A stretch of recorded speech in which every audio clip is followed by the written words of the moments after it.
Hi friends, welcome back to my channel. आज के इस वीडियो में मैं आपको समझाऊंगा कि जीएसएम क्या होते हैं और ये कहाँ पे यूज होता है। और नेटवर्किंग चैप्टर पे अगर जीएसएम का क्वेश्चन आया शॉर्ट नोट तो आप कैसे लिखोगे। आप इसको लॉन्ग क्वेश्चन के लिए भी यूज कर सकते हो। जो मोबाइल कम्युनिकेशन होता है ये अपने आप में एक लॉन्ग क्वेश्चन है। मैंने पिछले वीडियो में आपको बताया था कि मोबाइल कम्युनिकेशन होता क्या है और उसका डेफिनेशन क्या होती है, उसके अंदर में मतलब उसको यूज करने के लिए कौन कौन सी टेक्निक यूज करते हैं, शॉर्ट में बताया था। अगर आप सबको मिला लोगे तो एक लॉन्ग क्वेश्चन बन जाएगा और ये आईटी या कंप्यूटर साइंस स्टूडेंट के लिए बहुत इम्पोर्टेंट होने वाला है। तो चलो जल्दी से स्टार्ट करते हैं। GSM global system for mobile communication. ये मोबाइल कम्युनिकेशन के लिए यूज होता है। इधर पहले लाइन पे आपको पता चल रहा है, global system for mobile communication is a digital mobile telephoning system. Digital mobile telephoning system that is used in Europe and other part of the world in 1970। ये पहले कहाँ पे यूज हुआ था? Used in Europe. यूरोप पे पहले हुआ था और स्केलेबल होके यूज हुआ था, बहुत स्प्रेड हुआ था यूरोप पे। कब हुआ था? 1970। आपको थोड़ा हिस्टोरिकली पढ़ना पड़ेगा आईटी या कंप्यूटर साइंस के सब्जेक्ट, क्योंकि आप अभी बिगिनर हो, +2 लेवल पे हो, 10+2, तो अभी एंट्री कर रहे हो टेक्निकल वर्ल्ड पे और आईटी सब्जेक्ट में। तो आपको हिस्टोरिकली चीज़ें बहुत सारे आएंगे और इस टाइप के चीज़ आएंगे, तो आपको याद रखना पड़ेगा ये नंबर वगैरह जो होते हैं। Okay, it is first used in Finland in 1991। शुरू कहाँ पे हुआ था? यूरोप पे बहुत ज़्यादा यूज हुआ था और दूसरे पार्ट में भी, वर्ल्ड के दूसरे पार्ट में भी यूज हुआ था। उसके बाद बहुत ज़्यादा कहाँ यूज हुआ? उसके बाद हुआ फिनलैंड पे, फर्स्ट यूज हुआ फिनलैंड पे। कब हुआ? 1991 पे। ओके, अगर आप ये भी, अब अगर आपको ये याद नहीं है ना, ये वाले जो चीज़ होते हैं इसको मत लिखना, पर इसको गलत कभी मत लिखना। याद नहीं तो मत लिखना, पर गलत मत लिखना, नहीं तो आपके मार्क कट जाएंगे। ओके, तो डायरेक्ट लिख सकते हो कि उसके बाद फर्स्ट यूज हुआ फिनलैंड पे, इस टाइप के लिख लो। पर ये वाले नंबर अगर गलत लिखो तो कट जाएगा मार्क। इसके बजाय तो आप कुछ भी ना लिखो, तो डायरेक्ट थियोरिटिकल लिख लो, सही रहेगा। ओके, आगे देखते हैं। It uses a variation of TDMA, time division multiple access.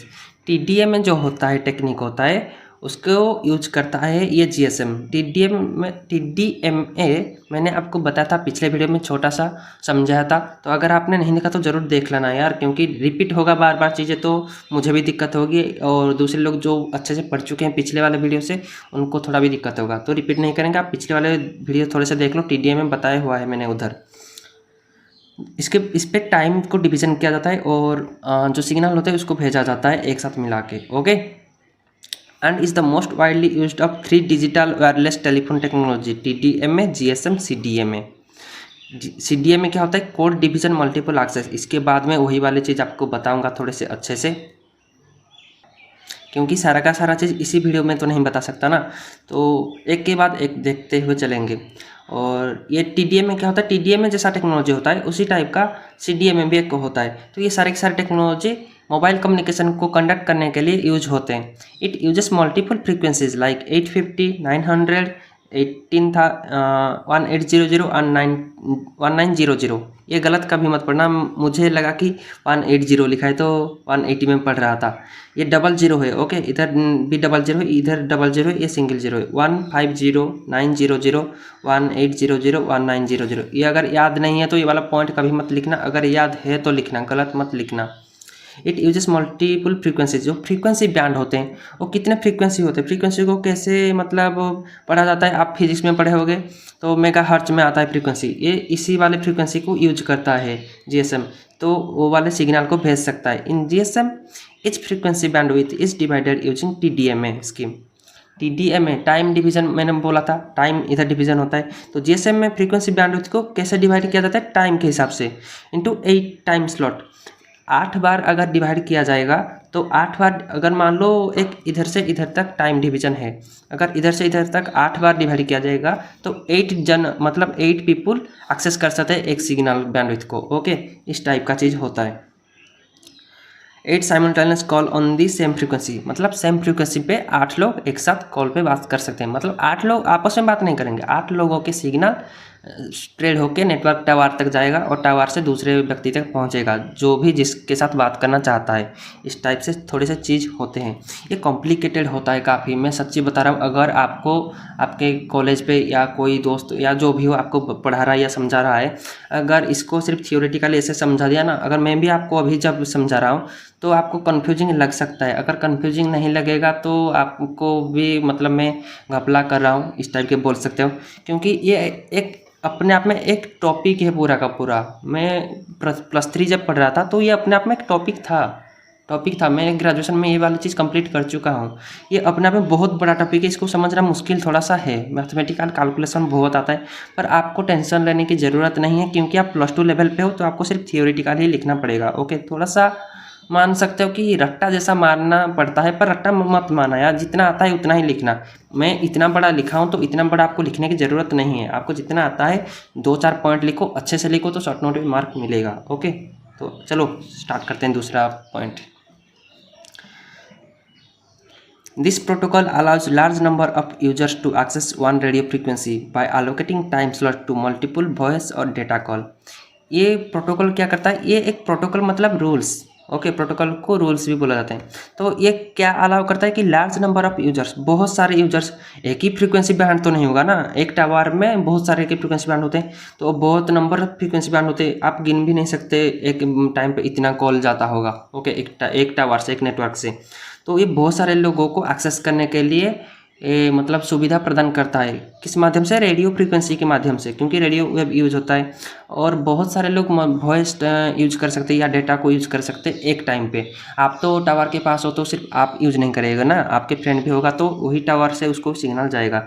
तो मतलब बहुत लोग यूज कर सकते हैं जीएसएम को, और यूज भी कर रहे हैं और बहुत अच्छे से भी चल रहा है। ओके, अगर ज़्यादा देखो, आपने देखा होगा कि जैसे मेले लगता है या कहीं पे कुछ फेस्टिवल होता है तो उधर थोड़ा सा नेटवर्क स्लो होता है, क्योंकि बहुत सारे लोग, 1 लाख लोग अगर एक टावर के अंदर आ जाएंगे तो कभी कभी किसी को टावर जाएगा, कभी कभी किसी को नेटवर्क नहीं रहेगा। इस टाइप के चीज़ होते हैं।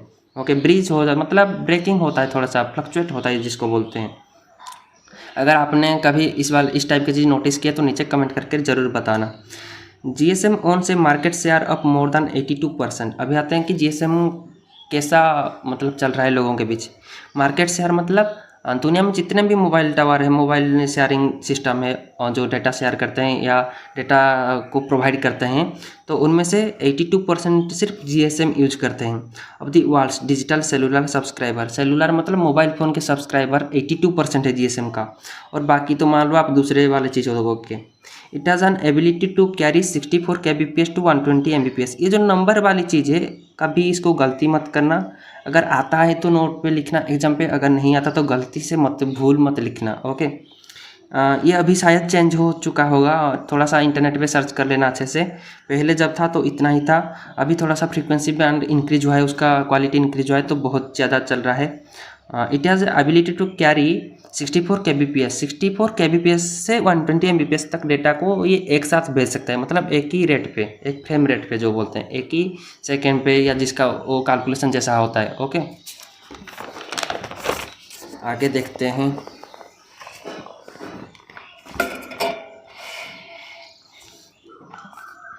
Since many GSM data network operators have roaming agreement with foreign operators। Foreign operators क्या होते हैं? हम तो इंडिया के अंदर होते हैं, तो इंडिया से बाहर क्या आप एक इसी सेम फ़ोन या सेम मोबाइल फ़ोन के सिम को यूज़ नहीं कर सकते? कर सकते हो, पर वो रेंट पे लेते हैं। जैसे आप अपने घर से निकल के बाहर कहीं पे पढ़ने जाते हो तो रेंट देते हो, होम का रेंट देते हो या घर को किराए पे लेते हो, उसी टाइप का हमारे इंडियन सर्विस प्रोवाइडर किसी टावर को बाहर के देश पे जो टावर होते हैं उसको रेंट पे लेते हैं कि हमारे बंदे, हमारे ये सब्सक्राइबर्स, हमारे यूजर्स, मोबाइल सिम यूजर्स उधर जाके रह रहे हैं, तो आप उनको थोड़ा उधारी दे दो, नेटवर्क प्रोवाइड कर लो। तो इसको बोलते हैं रोमिंग। ओके, सिंस मैंने जीएसएम डेटा नेटवर्क ऑपरेटर जैसे जियो हो गया, एयरटेल हो गया, बीएसएनएल हो गया, वोडाफोन हो गया, वीआई जो होता है, वो सारे के सारे टाई अप करते हैं बाहर के नेटवर्क से और बोलते हैं कि थोड़ा सा हमारे यूजर्स को भी नेटवर्क दे दो, तो उसको बोलते हैं roaming agreement with foreign operators. Users can upon continue to use their mobile phones. उसके बाद यूजर हम जो बजाते हैं उसी सेम सिम से भी, सेम मोबाइल फ़ोन के सिम से हम यूज कर सकते हैं डेटा को या कॉलिंग को, तो उसको बोलते हैं रोमिंग डेटा चार्ज उसको बोलते हैं। ओके, कभी कभी फ्री होता है, नहीं तो आपको कभी कभी रिचार्ज भी करवाना पड़ता है। अभी तो शायद फ्री चल रहा है जियो और एयरटेल का 5G का, तो पता नहीं मुझे ठीक से, आप कमेंट करके बताना आपको इसके बारे में पहले से पता था या नहीं। तो चलो ये हो गया GSM। ओके, इसके पहले मैंने बता चुका था कि FDM क्या होते हैं, TDM क्या होते हैं, CDMA क्या होते हैं, थोड़ा बहुत शॉर्ट नोट के हिसाब से अच्छा था। और ये हो गया GSM। इसके बाद से पढ़ेंगे CDMA, जो कि बहुत इंपॉर्टेंट टॉपिक भी हो जाता है, पर मैं ज़्यादा लंबा नहीं करूँगा, इतना बड़ा शॉर्ट में बताऊँगा क्योंकि ये 2-3 मार्क्स में आ जाएगा कभी ना कभी। ओके, तो अगर आपको वीडियो अच्छा लगे तो ज़रूर लाइक कर देना यार, और चैनल पर नए हो तो सब्सक्राइब ज़रूर कर लेना। अगर आप +2 कंप्यूटर साइंस या IT सब्जेक्ट के रिगार्डिंग कुछ और भी क्वेश्चन है तो नीचे कमेंट करके बताना। किसी भाई ने मुझे मांगा था कि नोट्स मुझे चाहिए, तो मैंने उनको प्रोवाइड कर दिया है इंस्टाग्राम पे, और उसका पिक्चर था 6-7 पेज का, तो मैंने उठा के उनको भेज दिया। अगर आपको भी कुछ चाहिए तो नीचे कमेंट करके बताना। Okay, thank you.